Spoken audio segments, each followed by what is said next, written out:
Aí galera, hoje eu vou falar sobre o ilimitado, o impreciso, o conteúdo sem o continente, ou seja, a mesma coisa que a água de um rio sem as margens, aquilo que escorre, que não tem forma, aquilo que é como um spray, o ilimitado, o impreciso. Por que eu vou falar sobre isso hoje? Eu peguei um táxi e o motorista do táxi, naquela conversa tranquila, ele começa a falar sobre a política nacional e começa a utilizar-se eu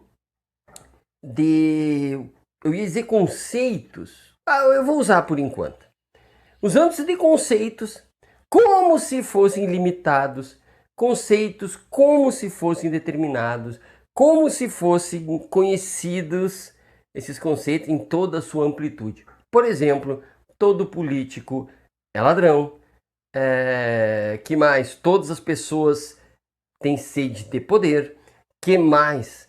Né?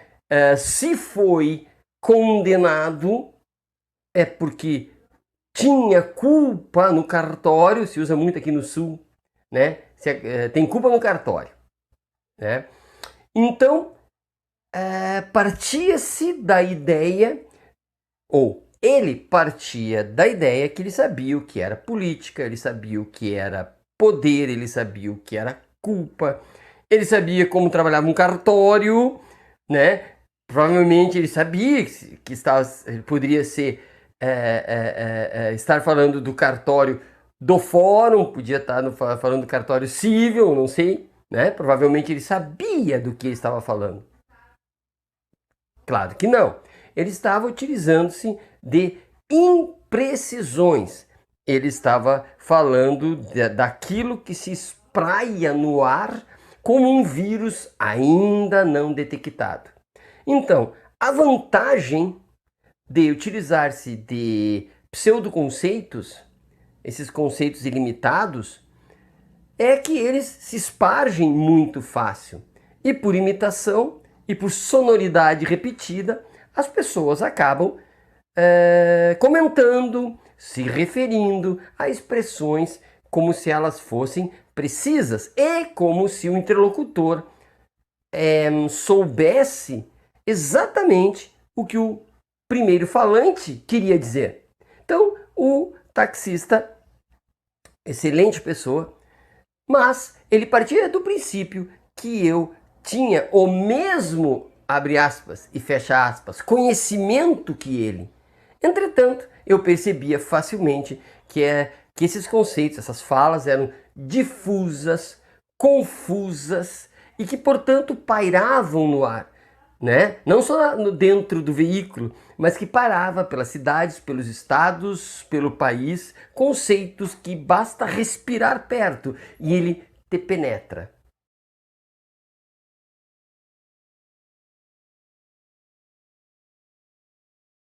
Uma das expressões que ele usou é a culpa do ex-presidente Lula. Como se ele e eu soubéssemos o que se tratava culpa, né? Provavelmente ele estava se referindo a dolo, mas enfim, a culpa, o presidente e a junção de duas entidades, né? De culpabilidade e sujeito, pessoa, se juntariam facilmente, azeitadamente. E é claro, como se ouve isso com frequência, o azeite que junta esses conceitos que aparentemente querem dizer algo, mas dizem muita coisa e portanto não dizem nada, nos confundem, este azeite só existe, esse óleo só existe pelo número de vezes que as mídias comentam, que nós comentamos e caímos na ilusão de que tem alguma exatidão nisso. Qual é a vantagem, insisto, de falar sobre o inexato, como se exato fosse? Qual é a vantagem de usar expressões repetidas pelo simples fato que o som, né, é reconhecido pelos outros? Porque o som daquela palavra culpa, né, aquela palavra poder, está em hábito já estabelecido como se uma verdade, como se um conteúdo fosse extremamente conhecido de todos. Qual é a vantagem disso? É que parece que a gente se faz entender, né? E, portanto, a gente acaba convencendo a pessoa. Esta é a vantagem.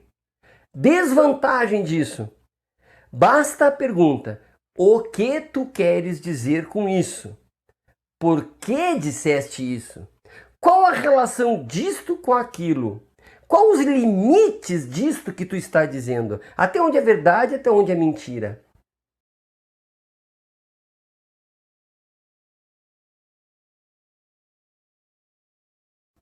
Basta perguntar-se, não pelo conteúdo, que parece ser óbvio, mas pelos limites, ou seja, o porquê, até onde vai, do que trata, né? Essa coisa diluída, essa coisa que está no ar, flop, desaparece e a pessoa fica desamparada.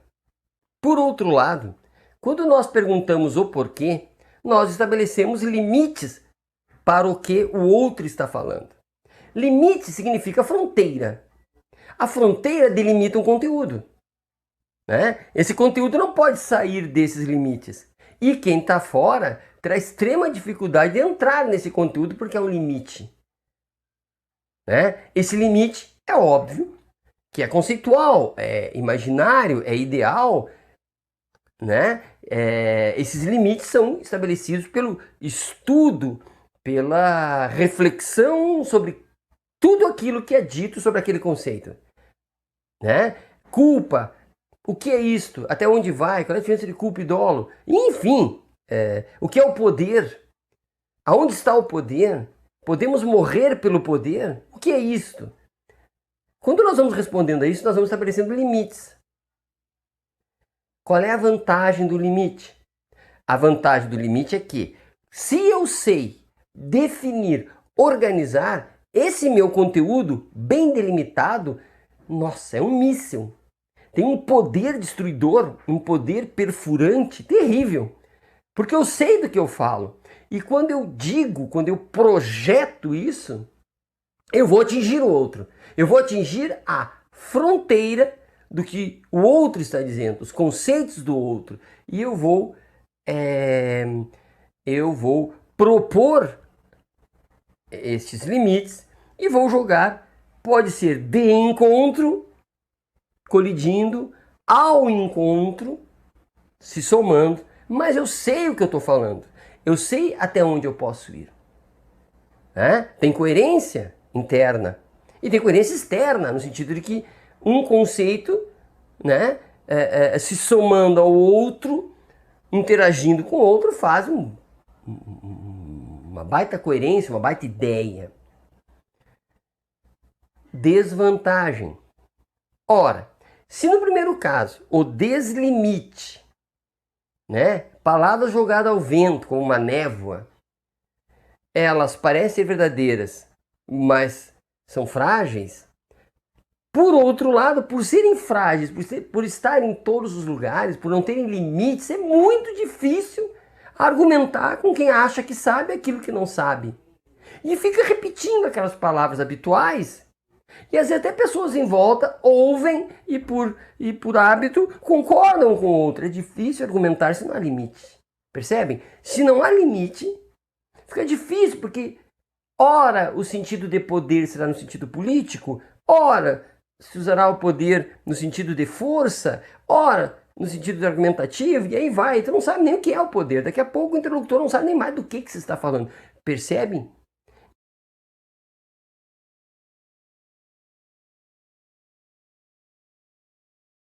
É perigoso o argumento bem delimitado sofrer quando o outro não é limitado. Então fica ali no ar. E fica difícil conversar com o outro, porque nós precisaremos primeiro organizá-lo. Primeiro que ele faça os seus limites, para eu poder enxergar os limites, compreender os limites, compreender os conceitos dele. E então poder fazer os meus. Agora, se ele está diluído, solto no espaço, falando um monte de coisas que parecem uma coisa só, mas é um monte de coisa misturada, para a pessoa que está trabalhando com conceitos mais formais, mais lógicos, argumentar fica muito difícil.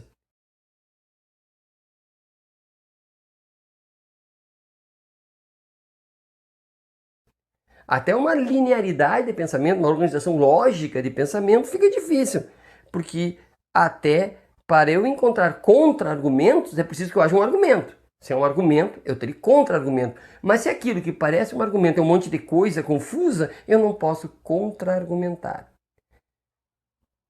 Percebem? Portanto, por que a extrema-direita ela consegue ter tantos adeptos? Por que a extrema-direita consegue arriscar a recolocar no poder o atual presidente? Porque elas são confusas, porque elas são imprecisas, porque elas não tendo limites naquilo que falam, né? Por ser os conceitos quase que um gás, né? E o gás se adapta às circunstâncias e aos lugares, ao formato dos lugares, vamos dizer assim, né? Eles acabam se adaptando à medida da necessidade do cara da extrema-direita que quer dizer o que quer dizer. Ele fala de qualquer jeito e parece que está falando a mesma coisa.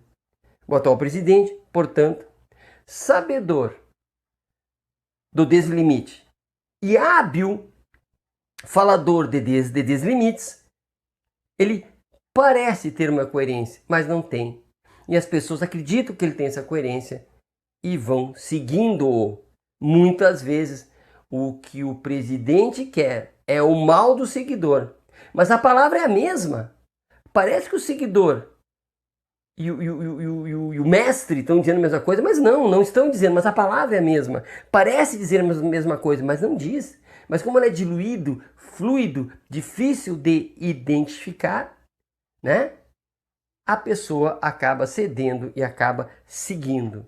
E então, muitas vezes, a ciência, o intelectual, o cara que trabalha com a ideia de limites argumentativos, limites lógicos, aquele que respeita o conceito, aquele que limita sua argumentação em cima dos preceitos sociológicos, filosóficos, enfim, ele acaba tendo alguma dificuldade porque ele não consegue fazer, ou é muito difícil fazer um contra-argumento quando não há um argumento. Existe um monte de coisas fluídas e a gente não sabe nem o que a pessoa está falando.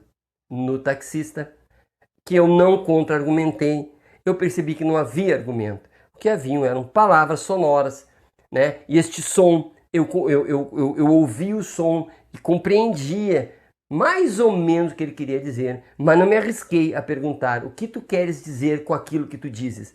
Quais são os limites?